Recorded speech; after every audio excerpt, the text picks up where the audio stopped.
Day students, इस video में बात करेंगे मियोसिस के हवाले से कि मियोसिस किस तरह का सेल डिवीजन है।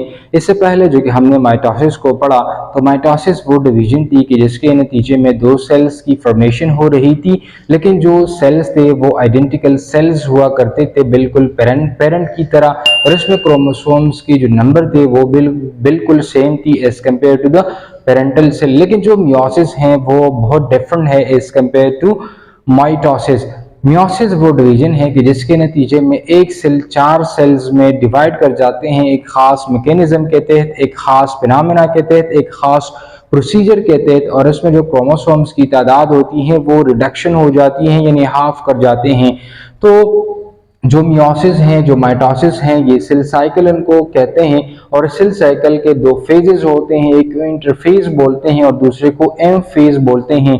इंटरफेज वो फेज होता है कि जिसके नतीजे में सेल अपने आप को तैयार करता है सेल डिवीजन के लिए, ताकि वो तमाम चीज़ें एक्यूमुलेट कर ली जाए जो कि सेल डिवीजन के लिए ज़रूरी हैं, चाहे वो एंजाइमेटिक एक्टिविटीज़ हो, एंजाइम्स हो, प्रोटीन्स हो, मैक्रोमॉलिक्यूल्स हो, माइक्रोमॉलिक्यूल्स हो, साइटोप्लाज्मिक कंटेंट की डुप्लीकेशन हो, डीएनए की डुप्लीकेशन हो। खासकर जो डीएनए है ये तो बहुत बहुत ज़्यादा ज़रूरी है कि उसकी डुप्लीकेशन हो, तो वो इस फेज ऑफ इंटरफेस के अंदर उनकी डुप्लीकेशन की जाती है।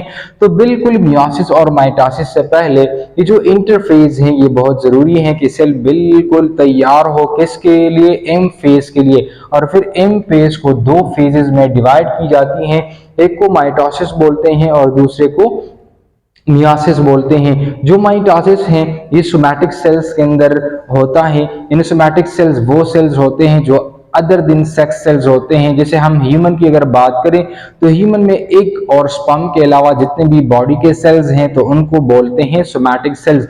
तो सोमैटिक सेल्स के अंदर माइटोसिस जो है वो होता है, यानी सोमैटिक सेल्स अपनी सेल्स के नंबर को इंक्रीज करने के लिए जो डिवीजन मेथड इख्तियार करेगी तो उसको माइटोसिस बोलते हैं। जैसे ये स्किन सेल्स हैं, जैसे मेरे फेस के सेल्स हैं, हेयर सेल्स हैं, ये सारा बॉडी जो है अदर देन सेक्स सेल्स, उन तमाम बॉडी के सेल्स के अंदर माइटोसिस का माइटोटिक डिवीजन हो रहा है। मियोसिस को रिडक्शनल डिवीजन भी बोलते हैं और माइटोसिस को इक्वेशनल डिवीजन बोलते हैं। माइटोसिस को इक्वेशनल डिवीजन इसलिए बोलते हैं क्योंकि इसके नतीजे में जो सेल्स बन पाते हैं उसमें क्रोमोसोम्स की तादाद बिल्कुल सेम होती हैं, बिल्कुल बराबर होती हैं as compare to the parental cell.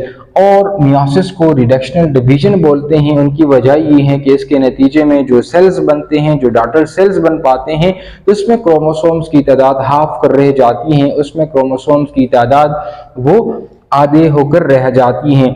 जो मियोसिस का प्रोसेस है ये गेमेटिक सेल्स के अंदर होता है। जैसे अगर हम ह्यूमन के अंदर देखें तो ये स्पर्म के अंदर हो रहा है और एग के अंदर हो रहा है।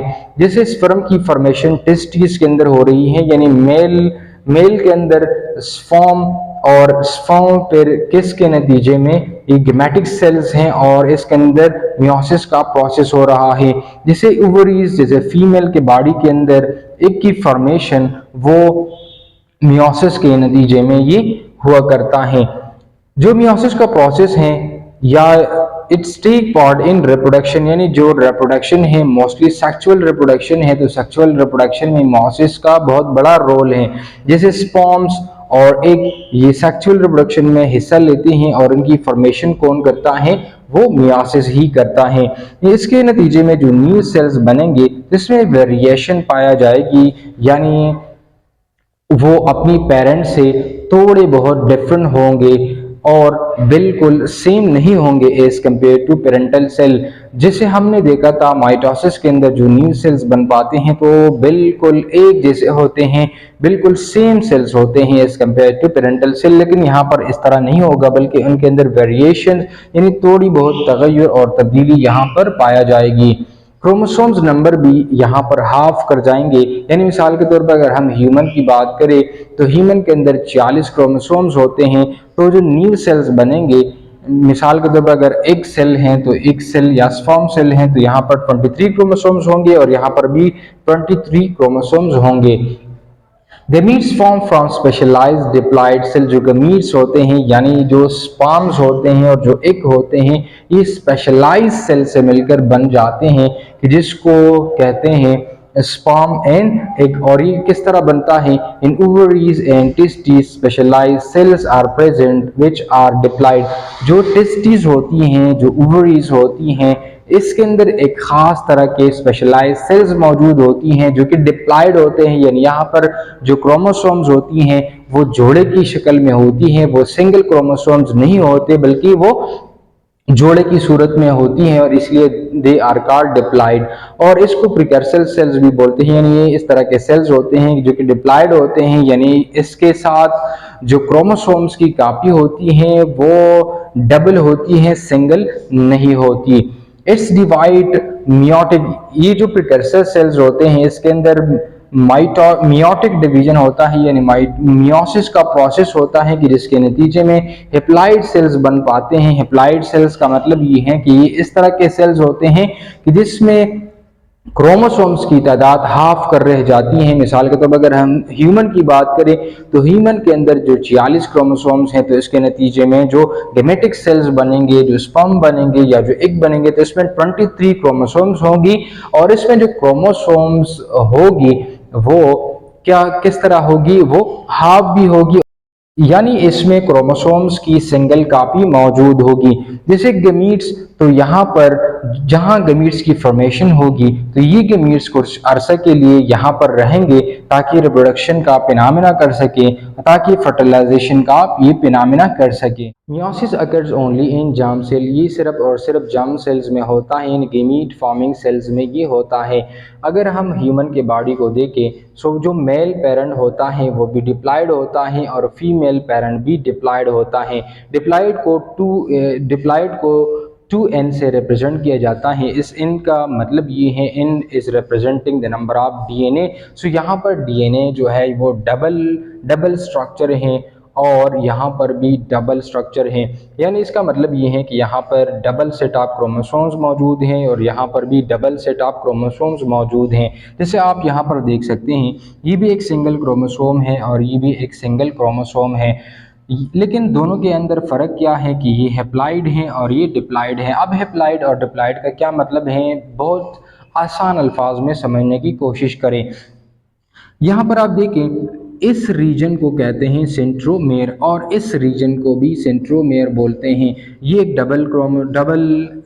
डबल स्ट्रक्चर क्रोमोसोम है और ये सिंगल स्ट्रक्चर क्रोमोसोम है। इसका क्या मतलब है कि यहाँ पर एक सिंगल सेंट्रोमेयर है और यहाँ पर भी एक सिंगल सेंट्रोमेयर है। ये बात तो दोनों में बिल्कुल कॉमन है, लेकिन यहाँ पर देखें कि यहाँ पर सिंगल क्रोमैटिड है। क्या है? सिंगल क्रोमैटिड है, लेकिन उस क्रोमोसोम में यहाँ पर आप देखें यहाँ पर डबल क्रोमैटिड्स हैं। सो वो क्रोमोसोम के जिसके अंदर डबल क्रोमैटिड्स हो तो उनको डिप्लॉइड बोलते हैं, और सिंगल क्रोमैटिड्स जिस सेल के अंदर हो तो उसको हेप्लॉइड बोलते हैं।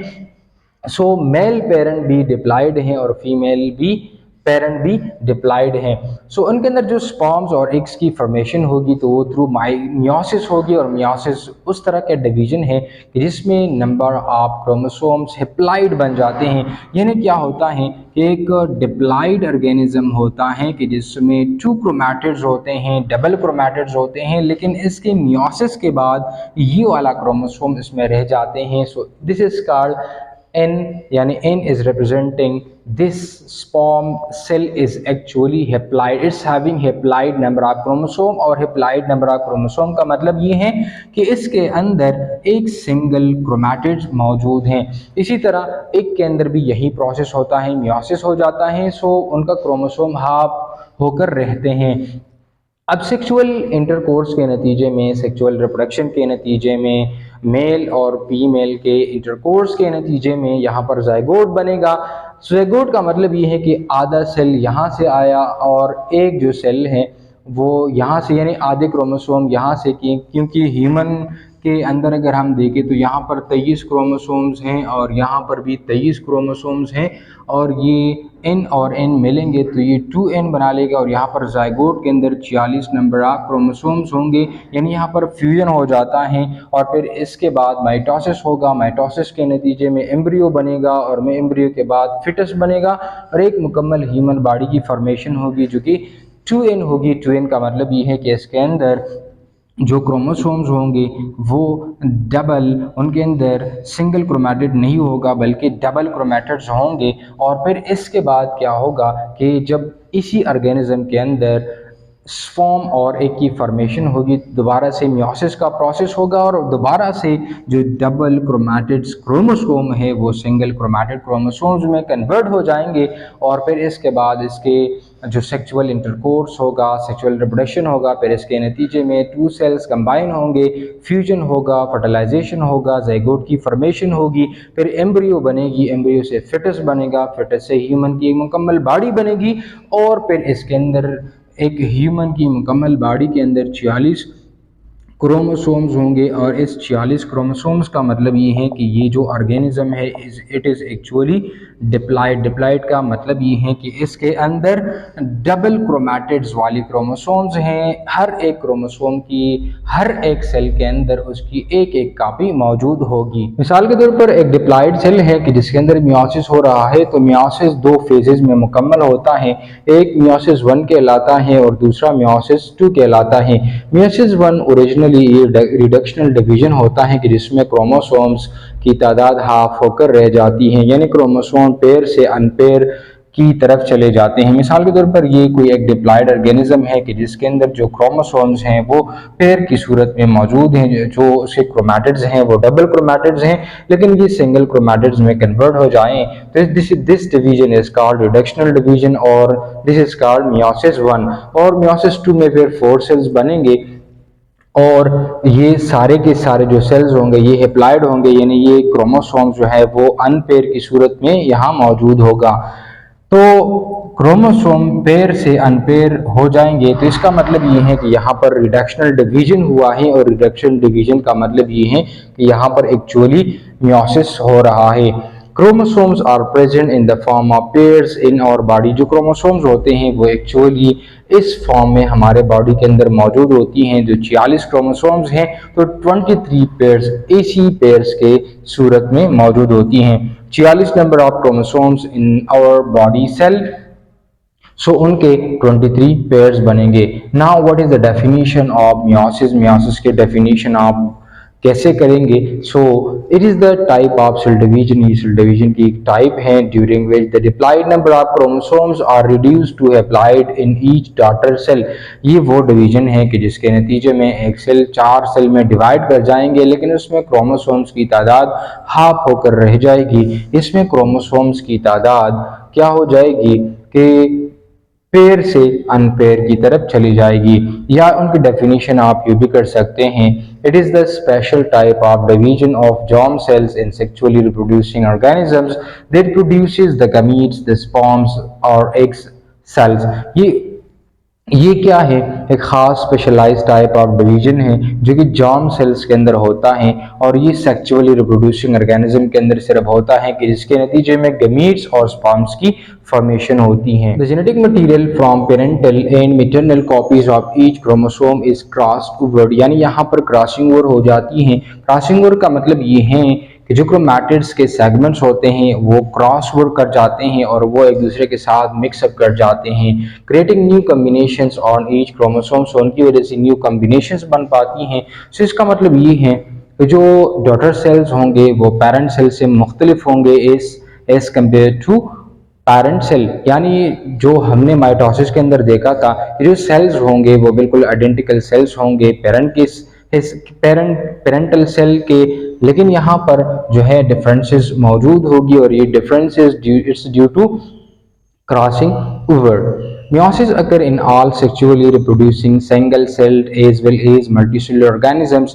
जो meiosis का प्रोसेस है ये यूनिसेलुलर ऑर्गेनिजम्स के अंदर भी होता है। यूनिसेलुलर ऑर्गेनिज्म वो ऑर्गेनिज्म होते हैं कि जिनकी वजूद और बॉडी एक ही सेल से मिलकर बने होते हैं, और जो मल्टीसेलुलर ऑर्गेनिजम्स होते हैं सो वो ये एक से ज़्यादा के सेल से मिलकर बने होते हैं। जैसे cell is a basic and function unit of all living things, तो वो कंबाइन कर जाते हैं तो वो टिश्यू बनाता है, और टिश्यू पर आर्गन, और आर्गन से फिर आर्गन सिस्टम, और इसी तरह एक होल बॉडी और एक होल ऑर्गेनिज्म बन पाता है। जो मल्टीसेलुलर ऑर्गेनिज्म है उनके सेल के अंदर जो डिवीजन है वो also occurring through the help of meiosis, और जो यूनिसेलुलर ऑर्गेनिज्म है उनके जो डिवीजन का प्रोसेस है उनके अंदर भी किसी न किसी हद तक और किसी न किसी मौका में जो मियोसिस का प्रोसेस है वो हो रहा है। जैसे प्लांट्स तो ये मल्टीसेलुलर ऑर्गेनिजम्स है, एनिमल्स ये मल्टीसेलुलर ऑर्गेनिजम्स है, उसके अंदर ये मियोसिस हो रहा है।